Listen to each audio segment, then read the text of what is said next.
ମୁଁ ତୁ କୁଆଡ଼େ ଆଇଥିଲୁ କି? ଏଇ ଜମିବାଡ଼ି କେସ୍ ହେଇକି ଓକିଲ ବାବୁକୁ ଆସିଥିଲି ଆଉ। ଆଇ ତୁ ତା ଲଗେଇ ଆସୁ ତୁ ଆଣୁନି ତାକୁ ଖଣ୍ଡିଆ ଖାବାର ହେଇଯିବ।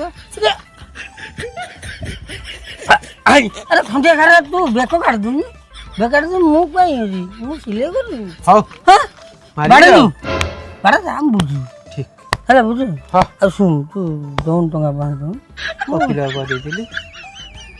ତାକୁ ଆଉ ତୁ ଗୋଟେ କାମ କରିବୁ ତୁ ଘରକୁ ଯାଇ ଫୋନ୍ ପକା। ହଁ ମୁଁ ଘରୁ ଯାଇ କରିଦେବି ଆଉ। ମୁଁ ଯାଇ ପହଞ୍ଚେ ତୁ ବାଡ଼ା ତାକୁ ବାଡ଼ା। ହାଁ ତମ ଭାଇ କି ପଇସା ଯାଚିକି ଦଉଛନ୍ତି ହେଲେ ତମକୁ ଦଉନାହାନ୍ତି। ତମକୁ ବାହା ହେଇକି ମୋ ଜୀବନଟା ପୁରା ନର୍କ ହେଇଗଲା। ବାଇକି ଗଇତାକୁ କହିବୁ ନରକ ହେଇଗଲା ତୁ ସେଠି ସତରେ ନରକକୁ ଯିବୁ। ମୋ ଧନ ଶୁଣୁନାହାନ୍ତି ମୁଁ ଏଇଠି 500 ଆଣିଛି ନେ 500 ଟଙ୍କା ଏଥିରେ ଖୁସି ହାଇଁ ହାଇଁ